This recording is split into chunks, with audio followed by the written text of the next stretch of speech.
Hello lovely people, welcome back. In my time it's the same time, but for you it's the next video. I hope you are well. Did you get your bits and bobs for your store cupboard? Those of you who don't have a store cupboard as yet, or a pantry, however you want to call it. Pantry, larder, store cupboard, whatever. Right, well, let's carry on and let's get this store cupboard, pantry, larder, dinner underway. I can't wait.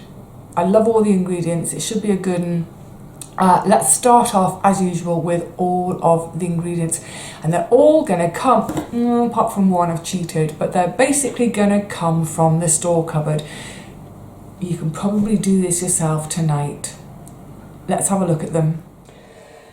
So here's our ingredients, and now you can see, yeah, this is a store cupboard meal, apart from, obviously, here I've got fresh spinach, but this could easily be frozen spinach. Now, the recipe I'm doing this from is her kale, chickpea and peanut curry. So, I don't have any kale and I don't have any peanuts, and that's what I mean about the swap outs. So instead of peanuts, I'm going to use some cashews. Instead of kale, I've got a little bit of, oh, that leaf doesn't look quite so good. Let's not eat that. What I mean is it's sort of going yellow and going off. I don't need to eat that kind of stuff. So yeah, instead of kale, I'll use spinach, but you could easily do this. Oh, let me move, sorry, I'm going to move the tomatoes out of frame so it's not confusing. This is all stuff that you can have stored on a regular basis. So oil, she calls for some lemon juice, I may not use it. And then a tin of tomatoes, a tin of chickpeas, a handful of greens, so if it's frozen spinach, maybe two of the lumps of the frozen spinach, a handful, I'll use about a quarter cup of nuts, turmeric, look, beautiful colour, turmeric, we use cumin. She also mentions chili flakes for serving. I don't know whether I will, I might do. Either mustard seeds or mustard. I've got my mustard ready made. An onion and, oops, 2 cloves of garlic. So I reckon most of you, or a lot of you, will probably have all of this in your cupboard today. So, well, you could make it along with me. Right, I talked a lot about the store cupboard. Let's get on and get this food made. Okay, I'm all chopped and prepped. Let's, first of all, oh my goodness, it's the new olive oil. Oh, it smells so good. It smells so fresh. It's delumptious. Right, Jack says a tablespoon. Now, you might say, oh, why bother? Don't be bothering with all your measuring, just chock a glog in. And that's quite often how I cook, more often than not. The thing is though, if you're on a budget, it sort of does make sense to measure that it's a tablespoon. It would be so easy to add 2 or 3, a glog could end up being 2 or 3 tablespoons. And if you only need a tablespoon for the recipe and you're on a budget, just use 1 tablespoon rather than accidentally using 2 or 3 and having to replace your oil more frequently than not. So she's not even waiting for the oil to get hot to add we're going to add the onion and the garlic, fairly finely chopped. So that's all going to go in. I reckon it's going to be a dead, God, it's sticking to me, a dead quick and easy one. Onion and garlic in a pan, add the oil, and she adds oil, I've put the oil in already. Then cumin and turmeric, we're going to have a teaspoon of each. Oh, the smell of cumin is beautiful. 1 of cumin. That's enough to clean it. 1 of turmeric. I know turmeric's supposed to be really good, a really good anti-inflammatory. I actually took turmeric capsules for quite a while in the hopes of that it would help my knees. It just didn't help at all. I mean, I know it helps for some people. Right, what have we got? Turmeric mustard. So I want a teaspoon of mustard.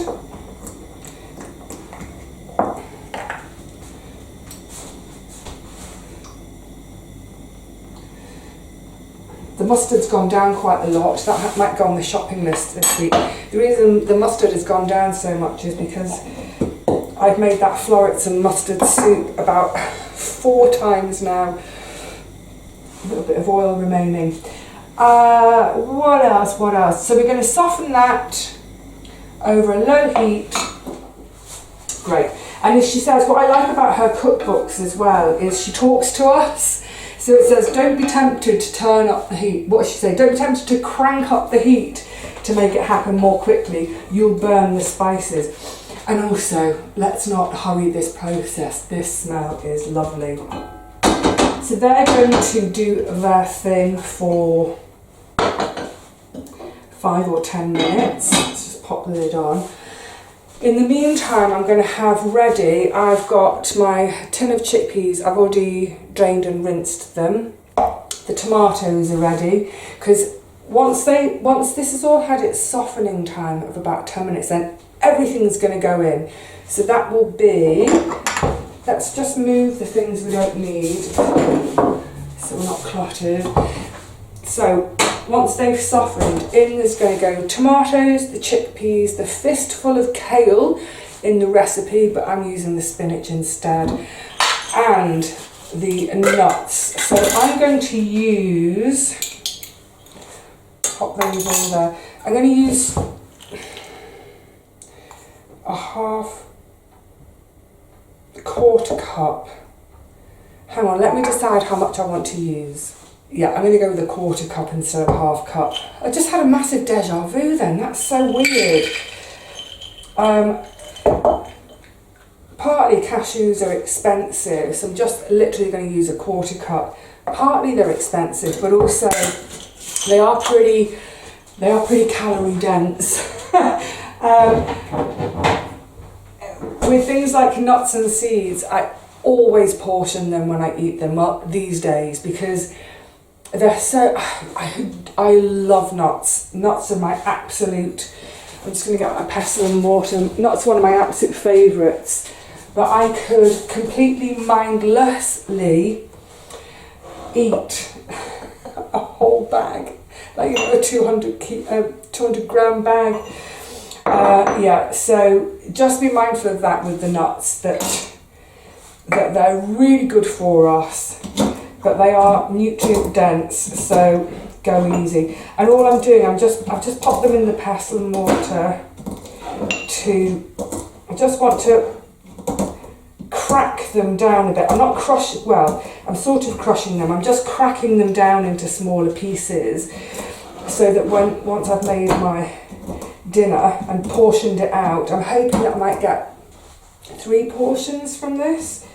Might only be 2, but that hopefully there's a bite of cashew in each mouthful, each spoonful. That will do. Right, I'll bring you back in a couple of minutes. We'll add everything else. Or is that I'm just telling that I'm going to... No, let's add it together so you can visually see it it'll help you remember the recipe. Just before I add them, I thought I'd actually show you the cashews. So you can see they're still quite... You know, they're a good chunk that I'm going to get. But just by bashing them down a little bit, they're going to go further in the sauce, I don't know what to call it then, in this gloopy gorgeousness I'm hoping to create. Oh, lovely colour.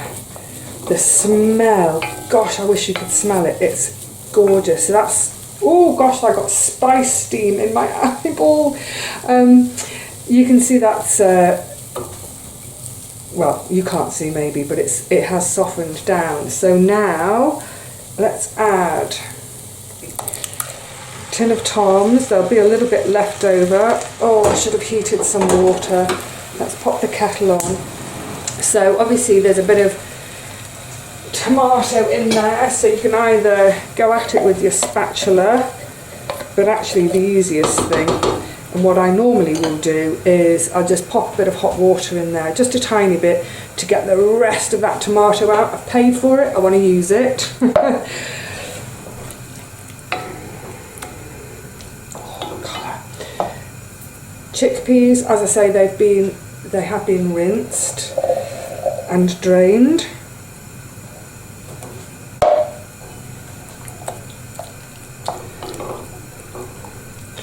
Oh, I don't know, is this going to do 3 portions? I don't know.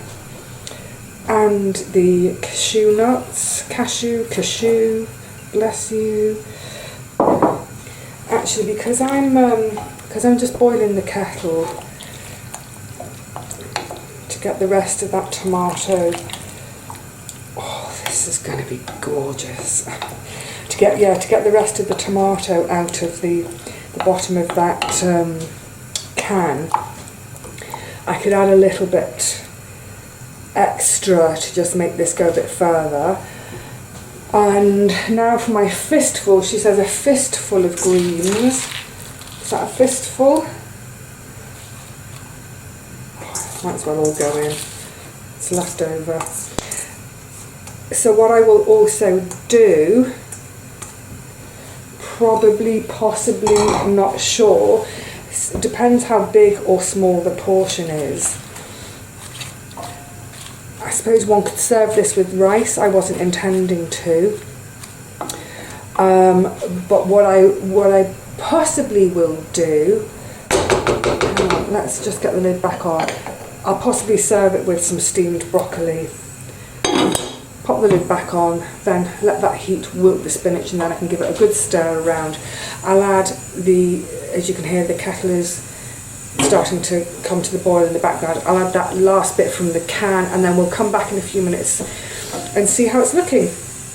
Right, well, I've just added that the hot water into my tin of tomatoes to get the very last of the tomatoes out of the tin. Plus, it's about an extra 150 mils of water have gone in there, and I'm just hoping with that, I'm just going to try and eke this into 3 portions. She suggests it's 2 portions, I want to get 3.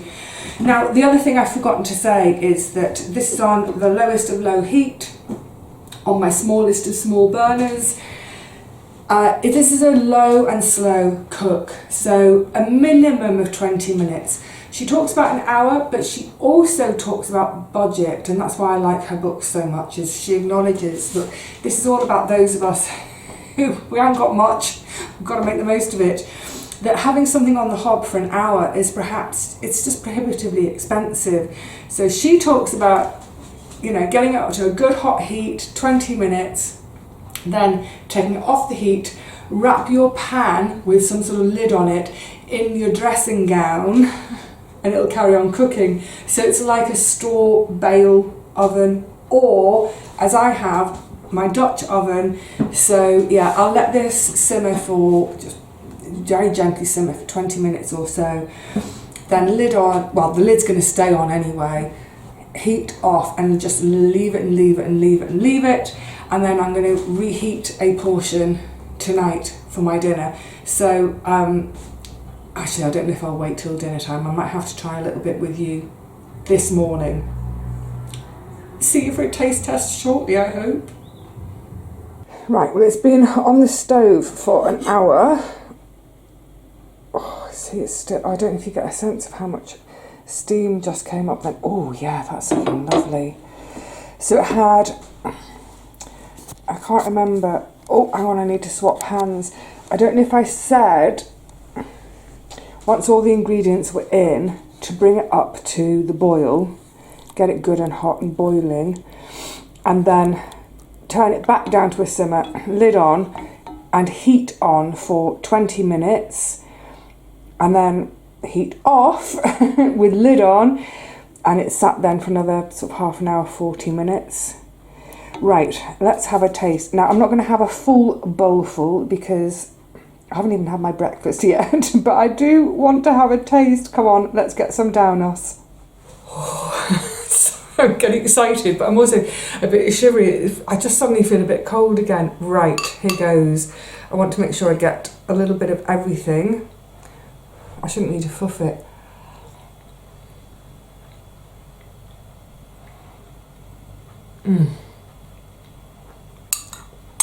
Oh, that's really, oh, that is really good.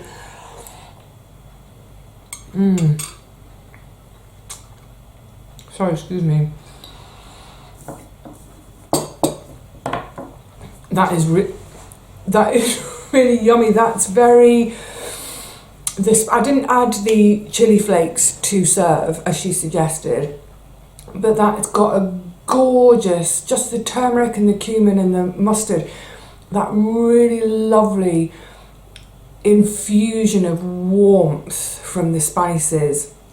The cashews have still got a bit of bite. The chickpeas they've gone quite soft because it's been a longish cook. So like I said, just to be clear, obviously the onions at the beginning had about 5-7 minutes, the onions and the spices, and then it was about 20 minutes. So it's about 25-27 minutes with the ring turned on, and then it's been off. Oh, it's so good. It's so good. So there's a bit of texture.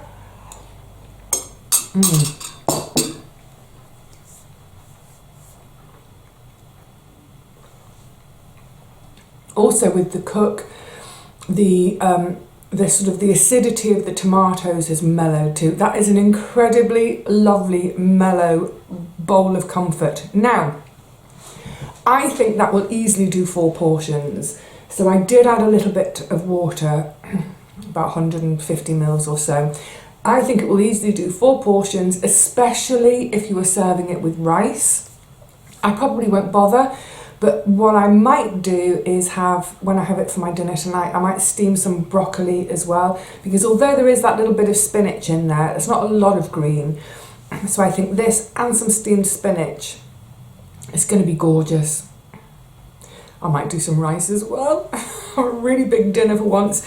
Well, that is a veritable hit. Thank you, Jack. It's lovely. And again, it just goes to show, doesn't it? Use a recipe book as a starting place. Use it for inspiration. If you don't have all the ingredients, don't worry. Swap, swap, swap. I didn't have kale. I used spinach. Like I said, you could do it with frozen spinach, and that would be a completely store cupboard recipe then. I didn't have peanuts. I swapped them out for cashews. Whatever your nut of choice. I think hazelnuts might be a bit too crunchy in this, but yeah, I think the cashews and the chickpeas together are perfect. That is gorgeous. That's going in my repertoire. All right, lovelies. Thank you so much for hanging out with me in the kitchen again today. I hope that's inspired you to get cooking from your store cupboard this evening. If not this evening, maybe over the weekend or before the weekend. If you're a weekend shopper and Friday night the fridge, the fresh stuff, it's all looking a bit bare, look in the store cupboard, the pantry, the larder, before you reach for the takeaway phone number, because it might be that with everything you've got in your cupboards, you can easily whip up a really yummy Friday. That on a Friday night with rice and a bit of, you might not have broccoli, by Friday you might not have any fresh veg left, but that and some rice, what a lovely Friday night dinner. All right, lovelies, until the next one, take care, have fun in your kitchens. I need to go run around, I feel chilly. Until the next one, cheerio.